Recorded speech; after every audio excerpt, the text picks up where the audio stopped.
Welcome to this explainer. Today, we're going to completely flip the script on how we look at ancient history. Usually when we picture the distant past, we're thinking about swords, shields, and, massive armies fighting over stretches of dirt. But today, we're putting on a brand new, high-speed lens. We're diving into ancient information warfare. Because the leaders who actually shaped history didn't just conquer land, they conquered data. Seriously, if you didn't control the flow of information, your empire was pretty much doomed before the first arrow even left the bow. To get our heads around this, let's look at a pretty wild historical contrast. Right now, you and I live under this silent architecture of modern electronic domes. We're talking invisible webs of data, satellites silently orbiting up above, and fiber optic cables snaking along the ocean floor. But back in the ancient world, information management was this chaotic, messy theater of what early observers literally called exploding magic sticks. Now, they weren't actually magic, of course. We're talking about early Chinese signal fires packed with saltpeter, kind of the grandfather of gunpowder, or Roman fire beacons just lighting up mountaintops in the dead of night. It looks primitive, right? But beneath all those sparks and smoke was a ridiculously calculated, sophisticated system for moving data. And that brings us to a massive question that challenges everything we think we know about early empires. What if the real foundation of an empire wasn't the physical dirt it occupied, but the data it managed to control? Traditionally, we measure Rome or the Mongol Empire by square mileage, right? By how far their borders stretched on a map. But honestly, we should be measuring history in information flow. We should really be asking, how fast could a message travel from the frontier to the capital? Because the answer to that question is what really decided if an empire lived or died.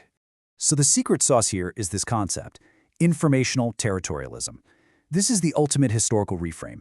Instead of just seeing ancient rulers as these warlords obsessed with grabbing physical territory, we need to start seeing them as high-level data brokers. These kings and emperors traded in rumors, intelligence, and narratives. They were literally building early information networks to dominate not just physical space, but what people knew, exactly when they knew it, and who was even allowed to talk about it. It's actually amazing when you think about it. If you compare our modern electronic surveillance domes with ancient networks of merchants and spies whispering in a bazaar, yeah, the tech has totally changed. But the underlying ambition, the drive to control information faster than absolutely anyone else on Earth, that hasn't changed one bit. Hacking an enemy general's email today serves the exact same strategic purpose as intercepting a wax-sealed parchment 2,000 years ago. The ancient game is the modern game. We're just playing it with different toys. All right, let's get into part 1, propaganda and the mandate of heaven. Let's look at how information was weaponized from the very top down to build this bulletproof system of narrative control. Back around 1046 BC, the Zhou dynasty overthrew the reigning Shang dynasty in ancient China. Now, to justify this massive political earthquake, they didn't just flex their military muscles, they rolled out the mandate of heaven. We usually read about this in textbooks as just a deeply held spiritual belief, but through the lens of informational territorialism, it's way sharper than that. The Zhou pushed this narrative that heaven itself had revoked the Shang's right to rule because they were corrupt. The so-called proof, natural disasters, eclipses, famine. It was a masterclass in state propaganda designed specifically to legitimize the new regime. Think about it like a ridiculously successful, centuries-long PR campaign. They didn't have the internet, so how'd they spread it? While court scribes wrote historical texts that heavily favored the victors, royal decrees were shouted in city squares, and folk songs were planted in farming villages. By controlling this narrative that the ruler had divine backing, they locked down their power and enforced that informational territorialism across millions of people. If you own the foundational story of the state, you own the population. You can literally neutralize a rebellion without ever drawing a sword. Moving on to part 2, speed and the YAM network.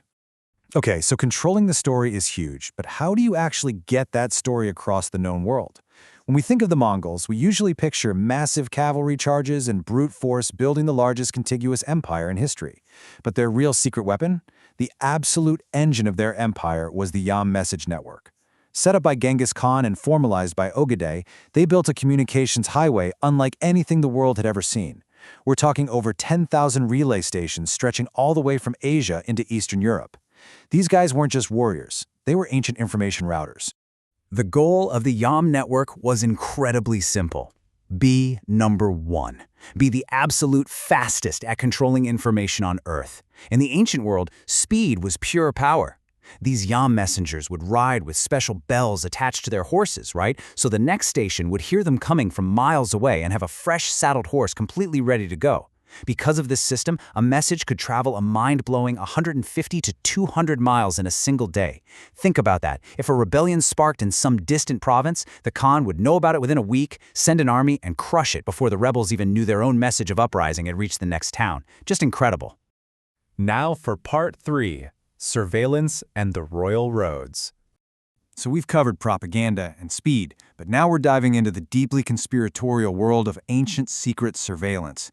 Darius the Great of the Persian Empire, literally known as the King of Kings, managed an information network so massive it successfully spanned 3 entire continents: Asia, Europe, and Africa. Just pause for a second and try to imagine the sheer logistical nightmare of governing a state that huge around 500 BC. No internet, no radios, no telegraphs, just brutal, unforgiving distances. And yet, he maintained an iron grip through masterful surveillance. Let's break down how this active process actually worked on the ground. Step 1. Raw data is scooped up by a massive shadowy network of imperial spies known historically as the eyes and ears of the king. Step 2. That gathered intelligence moves lightning fast along the royal roads. The most famous of these stretched over 1,600 miles from Susa to Sardis, complete with way stations and fresh horses every 15 miles. So, Step 3?